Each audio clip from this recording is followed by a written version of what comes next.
তুই সবার কাছে সবকিছু লুকাইতে পারলো, আমার কাছে কিন্তু তুই কিছুই লুকাইতে পারবি না।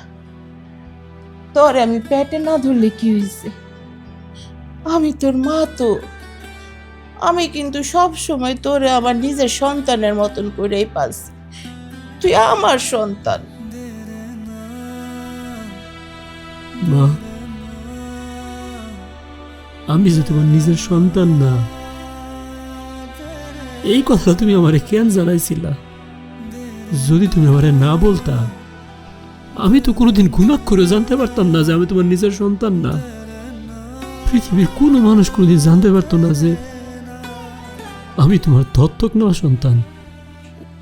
কেন কইছি জানি না, আমার সত্যি কইতে মন চাইছে, এই জন্য আমি সত্যি কইয়া দিছি। আচ্ছা ঠিক আছে, আমি এখন ঘুমাবো।